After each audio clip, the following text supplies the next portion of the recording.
Hey folks, it's Chris here again from the camera store, and we've got a special one for you here because joining us is Jim Slobodian. Now Jim, I've worked with you at the store for 4 incredibly long years, and you love this old junk, and you've brought a whole bunch of junk for us. So Marty McFly here is going to take us through the ancient Polaroid system and the new Impossible Project film. So Jim, let us know what kind of cameras we have here. Well, we've got a couple of different ones. The SX70s in the front here, the 3 on this side, the Type 100 here, and the old 80, Highlander 80 that they don't make film for any longer. Oh, that's too bad. It's a gorgeous camera. It's a beautiful machine. Probably one of the more common ones, though, is this Type 600 here. Yeah, so this is your classic family Polaroid camera that we probably all remember. We've probably all seen and used one of these.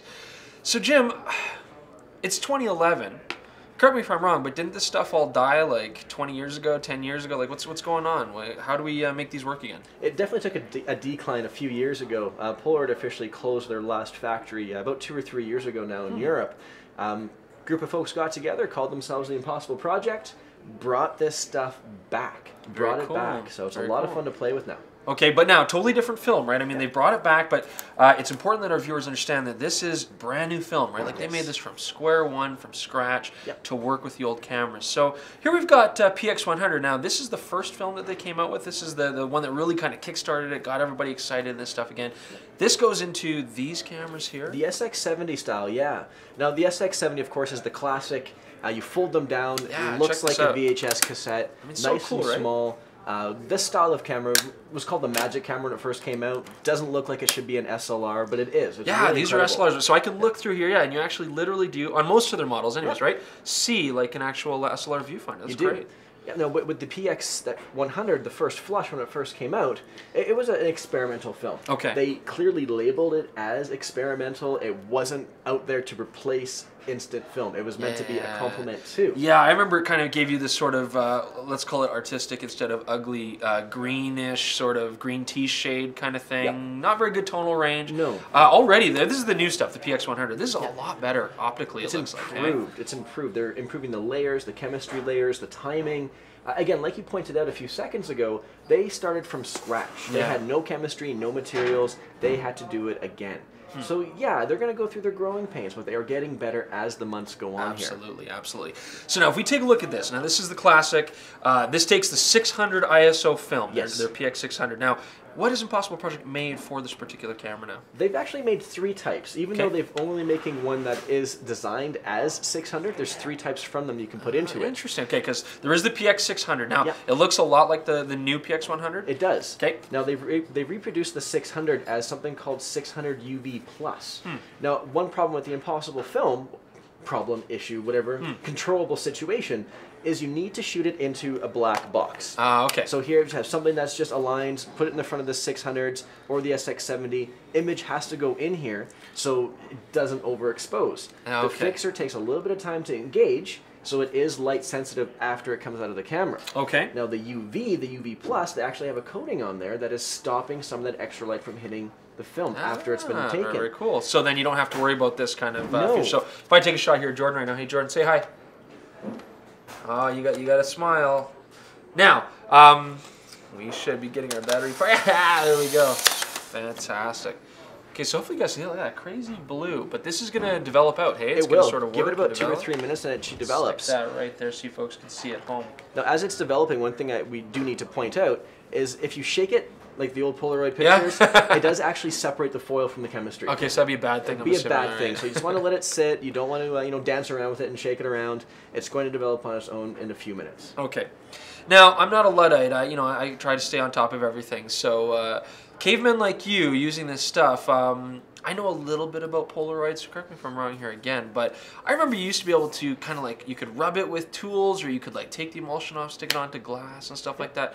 That seemed like a lot of fun. Can you still do that on this stuff? Really? Yes, you still can. It's actually a lot easier with the Impossible stuff. It requires a little bit more heat if you're doing the emulsion moving itself, but you can still peel it. You can put it onto a different surface with a little bit of warm water and some brushes. So it's actually really, really simple and really, really fun to do. The only drawback, of course, here is the chemistry aspect of it. Right. It doesn't feel too good if you got a hangnail or, a cut finger. Okay, nice. So you do want to wear a pair of rubber gloves while you're doing that. Okay, all right, I see. So don't taste the film. Don't taste the film, no. Now, we've talked a bit about, let's talk about the different kinds of film. We've got the old school PX100. Now there's a new one, which is the UV+. Now, Yes. what ISO is that? That's 600. So that's 600 for these, and that's why you can really just shoot these super easy. Just shoot and go. Okay. And now, what is this? I mean, looks like color. We got the classic Polaroid rainbow on there. What's going on with this? Well, this is actually color shade from Impossible. Very cool. Now, it is meant to be used in 600 and 100, okay. SX70 style cameras. Okay. The Push brand basically is meant to take a whole lot of light. Okay. So you can shoot this in 1,000-watt halogen bulbs and let it take the shot, and you'll actually end up with some pretty cool saturated color. But much like their 100 and 600 original type, got to go back into that black box. Oh, okay. So gotta color go back has into to. that. Okay, cool, Yeah, cool. Usually about 2 or 3 minutes is how long I'll leave it in there, just to give the fix a chance to activate, so it makes it light type. But I can take this, I can pop it into my 100 ISO cameras like the SX70, but I can also put it in the 600, give it some overexposure, and get a good picture. You can. You can. Cool. Any rumors of like a 600 color coming out? Is that sort of? There are a few feelers out there, so to speak, with 600 color coming out here really, really soon, which would be an interesting advantage for them. Obviously, for the 600 and then for SX70 have their own style. What I'm interested to see is if they're going to put that UV plus coating on the new color shade. I hope they do.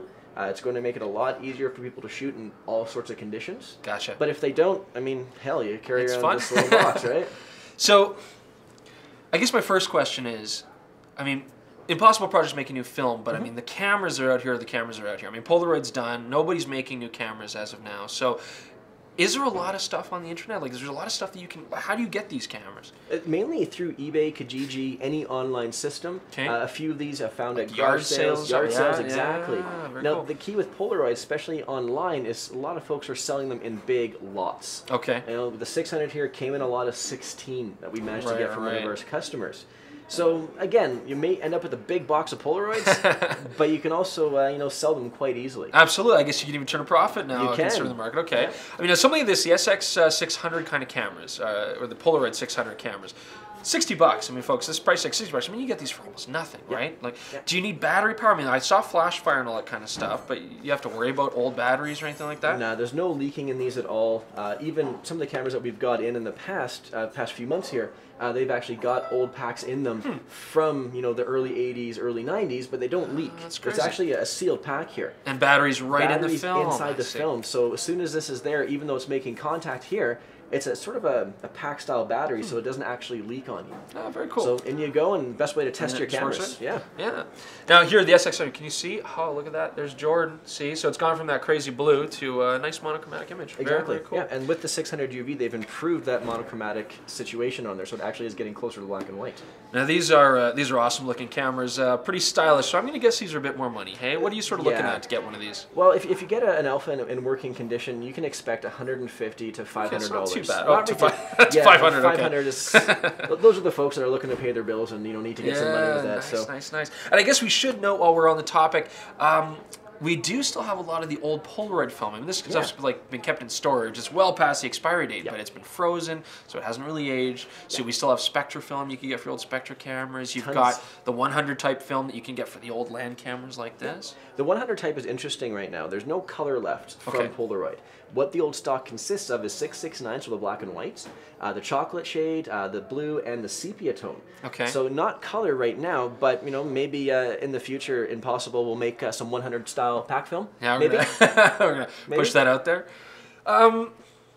Do I have to feel embarrassed walking around with one of these if I don't ride like a fixed geared bike, if I don't have skinny jeans on or anything like that? I mean, I like indie rock, Canadian indie rock, but is that enough? Well, you're not embarrassed hanging out with me. Yeah, you shouldn't be embarrassed hanging out with these cameras. I'm always embarrassed hanging out with Jim, by the way. Yeah, no, not no, at you all. don't. I mean, there's no scene card that you need to pick up one of these cameras. Fantastic. If you like instant photography, if you want to give it a roll, come try it. Yeah, absolutely. It's really a lot of fun to play with. Oh, fantastic. Well, thanks very much for showing us all your old junk.